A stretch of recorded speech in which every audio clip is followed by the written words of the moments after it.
नमस्कार स्टूडेंट। तो आज हम पढ़ेंगे class 10 chapter number 11.1 question number 6।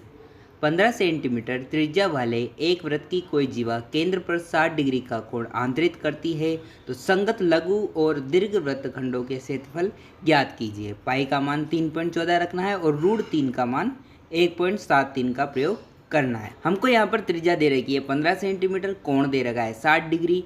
तो हम सबसे पहले देखो लघु वृत्तखंड का क्षेत्रफल निकालना है। तो हम कैसे निकालेंगे? त्रिज्यखंड का क्षेत्रफल निकाल के उसमें से ये त्रिभुज का क्षेत्रफल माइनस कर देंगे तो आ जाएगा हमारे पास लघु वृत्तखंड का क्षेत्रफल।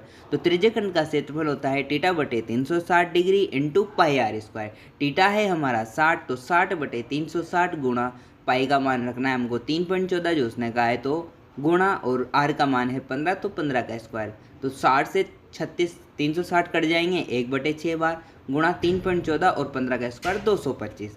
तो हमारा इसका आंसर आ जाएगा 117.75 सेंटीमीटर स्क्वायर। तो ये आ गया त्रिज्यखंड का क्षेत्रफल। अब हमको ज्ञात करना है कि संगत लघु वृत्तखंड का क्षेत्रफल। तो संगत लघु वृत्तखंड का क्षेत्रफल ज्ञात करने के लिए हमको क्या करना होगा? त्रिज्यखंड का जो क्षेत्रफल है, आप देख रहे होगे कि त्रिज्यखंड जो है उसका क्षेत्रफल में से अगर हम ये जो त्रिभुज AOB है इसका क्षेत्रफल माइनस कर दे तो हमारे पास किसका क्षेत्रफल आ जाएगा? लघु वृत्तखंड का क्षेत्रफल आ जाएगा। तो त्रिज्यखंड का क्षेत्रफल माइनस त्रिभुज AOB का क्षेत्रफल। तो त्रिज्यखंड का क्षेत्रफल हमने ज्ञात किया है 117.75, माइनस कर देंगे त्रिभुज AOB का क्षेत्रफल। जो त्रिभुज AOB है उसमें दो त्रिज्या है वृत्त की, तो दोनों त्रिज्या बराबर होती है, तो यह है समबाहु त्रिभुज। तो यहाँ पर किसका क्षेत्रफल लगेगा? समबाहु त्रिभुज का क्षेत्रफल जो होता है √3/4 a²। तो 117.75 माइनस √3/4 और 15 का स्क्वायर। तो 117.75 माइनस √3 का मान हमको रखना है 1.37/4, 15 का। अब हम इनको सोल्व करेंगे तो 117.75 माइनस इन सबको सोल्व करने पर आएगा 97.31।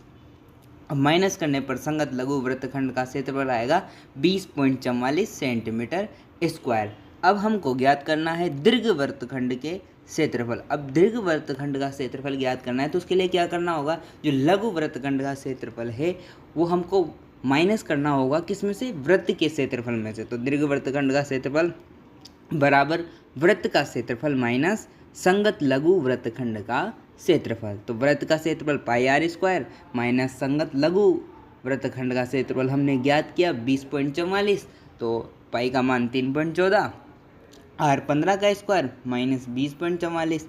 इन सबको सोल्व करने पर आएगा 706.5। 706.5 में से 20.44 माइनस करेंगे तो बचेगा 686.06 सेंटीमीटर। तो हमारा दीर्घ वृत्तखंड का क्षेत्रफल आ जाएगा 686.06 सेंटीमीटर। धन्यवाद।